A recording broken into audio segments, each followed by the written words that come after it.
नमस्कार, मी राजेंद्र तिडके आणि आपण पाहत आहात युवा दर्पण लाईव्ह। सुरुवातीला पाहूयात आजच्या ठळक घडामोडी। अजित पवार विमान अपघात प्रकरण सीआयडी तपास योग्य दिशेने, घातपाताची शक्यता तपासली जाते। अप्पर पोलीस महासंचालक सुनील रामानंद।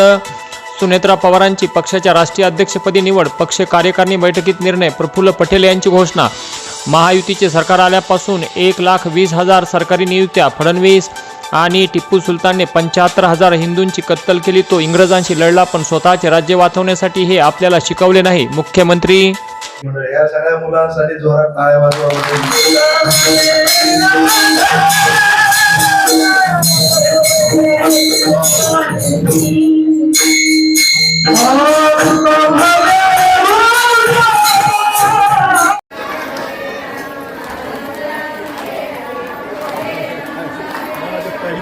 आणि आता बातमीपत्र बीड जिल्ह्याचं आणि राज्यातील इतर घडामोडींचं सविस्तर। केज तालुक्यातील मसाजोगचे सरपंच संतोष देशमुख यांच्या हत्या प्रकरणात आरोपी वाल्मिक कराडला मोठा धक्का बसला आहे। सर्वोच्च न्यायालयाने आज त्याचा जामीन अर्ज फेटाळत सुनावणीस नकार दिला। न्यायमूर्ती एम सुंदरेश यांच्यासमोर आज या अर्जावर सुनावणी झाली। यापूर्वी दिनांक 19 फेब्रुवारी रोजी या प्रकरणाची प्राथमिक सुनावणी पार पडली होती। आजच्या या निर्णयामुळे कराडला तातडीचा दिलासा मिळाला नाही। मात्र खटल्याची सुनावणी पुढे सरकत नसेल तर वर्षभरानंतर पुन्हा जामिनासाठी सर्वोच्च न्यायालयात अर्ज करण्याची त्याला संधी राहणार आहे। याआधी औरंगाबाद खंडपीठ तसेच बीड जिल्हा न्यायालयाने वाल्मिक कराडचे जामीन अर्ज आणि दोषमुक्तीचे अर्ज फेटाळलेले आहेत। त्यामुळे सर्वोच्च न्यायालयातील हा निर्णय त्याच्यासाठी आणखी एक मोठा धक्का मानला जात आहे।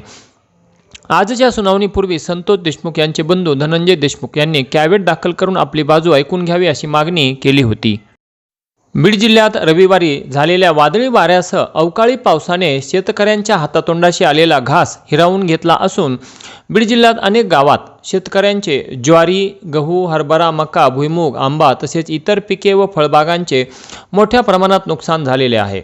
ज्वारी, गहू, मका ही पिके अक्षरशः भुईसपाट झालेली आहेत। बीड तालुक्यातील पारगाव शिरस, नवगण राजुरी, पेंडगाव, खापरपांगरी, सौंदाणा, दगडी शहाजहानपूर, उमरत जहागीर, पारगाव शिरस, शहाजहानपूर, कुमशी, कांबी, पेंडगाव, कामखेडा, आहेर चिंचोली आदी गावांमध्ये खूप मोठ्या प्रमाणात शेतकऱ्यांचे प्रचंड नुकसान झाले आहे। जिल्हाधिकारी श्री विवेक जॉन्सन यांनी लवकरात लवकर शासनाला रिपोर्ट द्यावा, जेणेकरून वेळेत शेतकऱ्यांना मदत मिळेल अशी मागणी स्वाभिमानी शेतकरी संघटनेचे जिल्हा अध्यक्ष राजू गायके यांनी एका प्रसिद्धी पत्रकाद्वारे केली आहे। दिनांक 7/2/2026 रोजी शेख इम्रान दस्तगीर वय 28 वर्षे, व्यवसाय मिस्त्री काम, राहणार होळ, तालुका केज, जिल्हा बीड हे आडस फाटा येथे आपल्या मित्राला ऑनलाईन पैसे टाकण्यासाठी थांबलेले असताना अंदाजे 18 ते 20 वयोगटातील मोटारसायकलवरून आलेल्या 3 जणांनी बळजबरीने त्यांचे पैसे व मोबाईल हिसकावून घेऊन पळून गेल्याप्रकरणी अंबाजोगाई शहर पोलीस ठाण्यात गुन्हा नोंद करण्यात आला होता। सदरी गुन्ह्याचा समांतर तपास करत असताना बीड LCB पथकाला दिनांक 26/2/2026 रोजी गुप्त माहिती मिळाली की वरील गुन्हा हा सुमित अरुण गायकवाड व त्याच्या साथीदारांनी मिळून केला असून ते सध्या अंबाजोगाई येथे असल्याच्या माहितीवरून LCB पथकाने अंबाजोगाई शहर परिसरातून वरील गुन्ह्यातील आरोपी सुमित अरुण गायकवाड वय 20 वर्षे, राहणार पंचशील नगर अंबाजोगाई, विनय गोविंद जगधने वय 19 वर्षे, राहणार संभाजीनगर अंबाजोगाई, विश्वजित विश्वास गंडले वय 19 वर्षे, राहणार लालनगर अंबाजोगाई आणि शिवम जनक कसबे वय 19 वर्षे, राहणार आर्मी कॉलनी अंबाजोगाई यांना ताब्यात घेऊन त्यांची चौकशी केली असता त्या 4ही आरोपींनी गुन्हा केल्याची कबुली दिली व बळजबरीने चोरून नेलेला मोबाईल आणि गुन्ह्यात वापरलेली मोटारसायकल जप्त करून अंबाजोगाई शहर पोलिसांच्या ताब्यात देण्यात आले। पुढील तपास अंबाजोगाई शहर पोलीस हे करत आहेत। तर सदरची कामगिरी पोलीस अधीक्षक श्री नवनीत कावत, अप्पर पोलीस अधीक्षक अंबाजोगाई श्रीमती चेतना तिडके, LCBचे PI श्री शिवाजी बंटेवाड यांच्या मार्गदर्शनाखाली PSI सुशांत सुतळे, मारुती कांबळे, रामचंद्र खेकान, गोविंद भताने, सचिन आंधळे, विकी सुरवशे, अतुल हराळे सर्व नेमणूक LCB बीड यांनी केली। शिरूर कासार तालुक्यातील बारगजवाडी येथील घराची भिंत फोडून अज्ञात चोरट्यांनी कपाटातील सोन्या चांदीच्या दागिन्यांसह रोख रक्कम असा एकूण 1,68,210 रुपयांचा ऐवज लंपास केल्याची घटना घडली।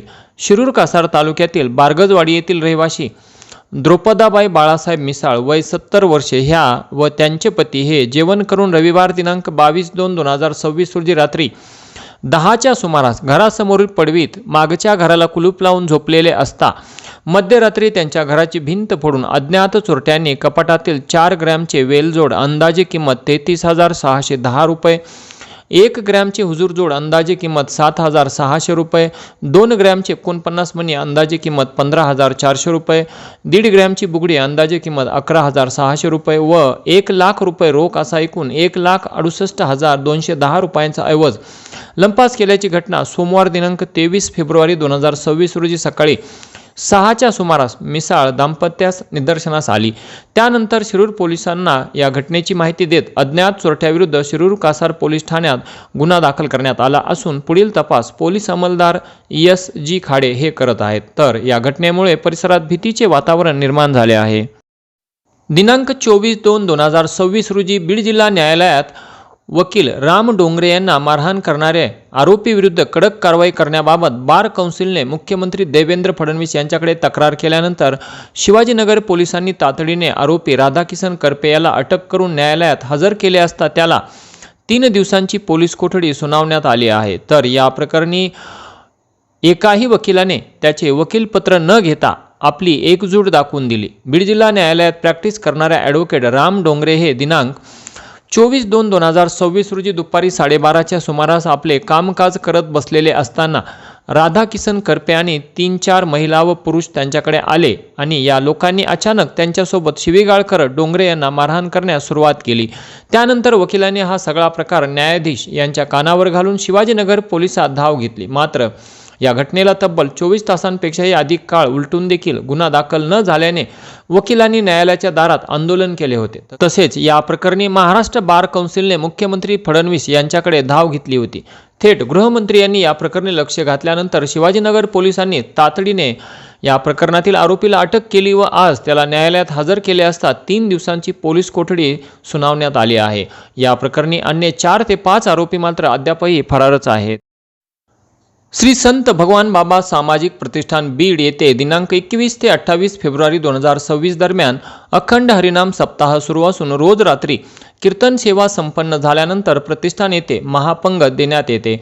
या सर्व धर्म समभाव अखंड हरिनाम सप्ताहानिमित्त दररोज हजारो भाविकांची गर्दी होताना दिसून येत आहे. दिनांक 28 फेब्रुवारी 2026 रोजी दुपारी या अखंड हरिनाम सप्ताहाची सांगता होणार आहे. तर दिनांक 24 फेब्रुवारी रोजी बुलढाणा येथील झी टॉकीज फेम हबप सविताताई महाराज केकान यांची कीर्तन सेवा संपन्न झाली. यावेळी त्यांचे मातृभूमी प्रतिष्ठान बीडच्या वतीने डॉक्टर संजय तांदळे, प्राध्यापक बाळासाहेब नागरगोजे, रवींद्र मुंडे, भारत आंधळे, मिसाळ साहेब यांनी सन्मानपत्र देऊन आशीर्वाद घेतला. आणि याचबरोबर आजचं बातमीपत्र संपलं. उद्या पुन्हा भेटू काही नव्या आणि ताज्या घडामोडींसह. तोपर्यंत पाहत राहा युवा दर्पण लाईव्ह चॅनल. लाईक करा, सबस्क्राईब करा आणि खाली दिलेल्या बेल आयकॉनला प्रेस करा. तोपर्यंत नमस्कार.